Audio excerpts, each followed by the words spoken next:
Viewers, welcome to my channel readers club with Smita.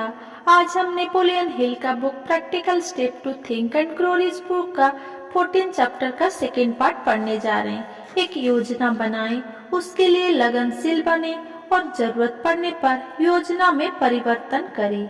अगर आपकी बनाई पहली योजना सफलतापूर्वक काम न करे तो उसकी जगह एक नई योजना बना ले। अगर कोई नई योजना भी काम न करे तो उसकी जगह पर एक और नई योजना ले आए और इसी तरह करते रहे जब तक कि आपको एक ऐसी योजना ना मिल जाए जो काम करे। इसी बिंदु पर ज्यादातर लोग असफल होते हैं क्योंकि उनमें असफल योजनाओं की जगह पर नई योजनाएं बनाने की लगन नहीं होती। याद रखें, अस्थायी पराजय स्थायी असफलता नहीं होती। इसका सिर्फ यह मतलब हो सकता है कि आपकी योजनाएं दमदार नहीं थी। दूसरी योजनाएं बनाएं, नए सिरे से शुरू करें। हम भारी दौलत इकट्ठी करने वाले लोगों को देखते हैं, लेकिन हम सिर्फ उनकी विजय को ही देखते हैं, उनकी अल्पकालीन पराजय को अनदेखा कर देते हैं जिनके पार निकलकर उन्होंने अपना लक्ष्य हासिल किया। बिजली के बल्ब को आदर्श बनाने से पहले थॉमस ए एडिसन 10,000 बार असफल रहे थे, यानी 10,000 बार अल्पकालीन पराजय से उनका सामना हुआ था।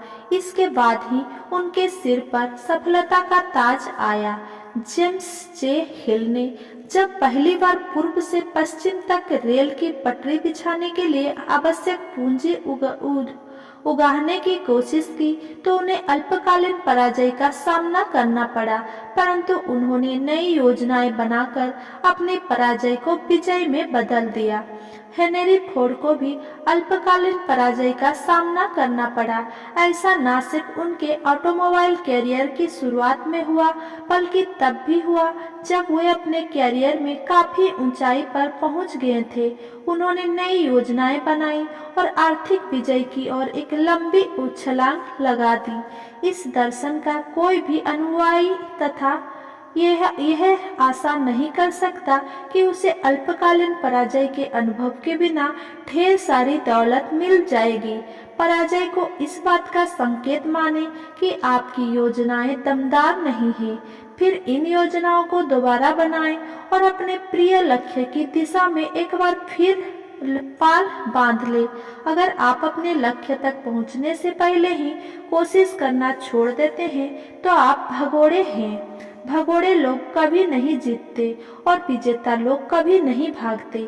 इस वाक्य को 1 इंच ऊंचे अक्षरों में कागज के एक टुकड़े पर लिख ले और इसे ऐसी जगह पर रखें जहां आप इसे हर रात सोने से पहले और हर सुबह उठने के बाद ऑफिस जाने से पहले देख सके। सेवाओं की बिक्री की योजना बनाएं।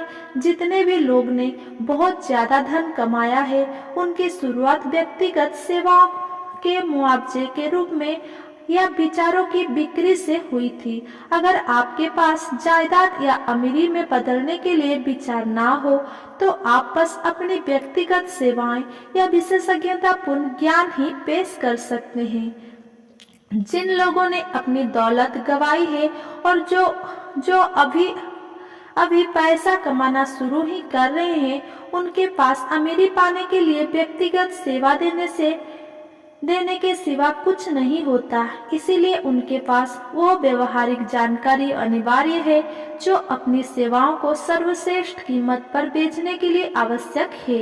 ये बाकी का अध्याय व्यक्तिगत सेवाओं को बेचने के तरीके का वर्णन करेगा। यह जानकारी हर उस व्यक्ति की व्यवहारिक सहायता करेगी जिसके पास बेचने के लिए किसी भी तरह की व्यक्तिगत सेवा हो। ये खास तौर पर उन लोगों के लिए सहायक होगी जो व्यवसायिक या औद्योगिक एग्जीक्यूटिव के रूप में अपनी सेवा देने का इरादा रखते हैं। अगर आपके पास जायदाद या अमीरी में बदलने के लिए विचार नहीं है तो आप बस अपनी व्यक्तिगत सेवाएं ही दे सकते हैं। किसी पद के लिए कब और कैसे आवेदन करें, यहाँ बताई जानकारी कई वर्ष के अनुभव का निचोड़ है जिस दौरान सेवाओं को प्रभावी ढंग से बेचने में हजारों लोगों की मदद की गई। इसीलिए इसे दमदार और व्यवहारिक मानकर इस पर भरोसा किया जा सकता है। अपना होमवर्क करें। किसी पद के लिए आवेदन देने से पहले अपना होमवर्क करें और उन पदों का पता लगाएं जो आपको आकर्षक लगते हैं और जिनके लिए आप योग्य हैं। ये भी पता लगाएं कि आप खुद को मूल्यवान नए कर्मचारी के रूप में संभावित नियोक्ताओं के सामने कैसे पेश करते हैं। पेश कर सकते हैं। एक सटीकता से तय करें कि आप कैसी नौकरी चाहते हैं। अगर वह नौकरी पहले से मौजूद नहीं है तो शायद आप उसका सृजन कर सकते हैं। 2. वो कंपनी या व्यक्ति चुनें जिसके लिए और जिसके साथ आपकी काम करने की इच्छा है। 3.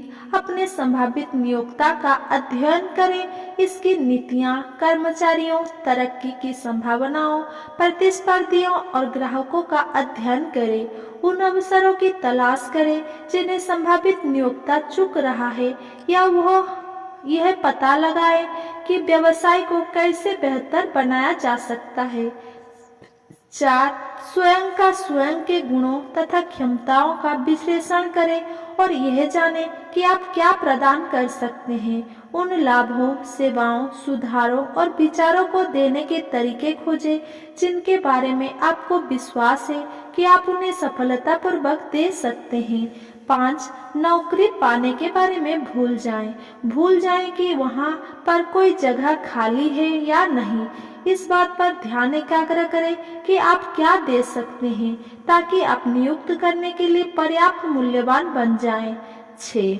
एक बार आप अपने दिमाग में योजना बना लें तो किसी अनुभवी लेखक से इसे कागज पर साफ तरीके से और पूरे विस्तार से लिखवा लें।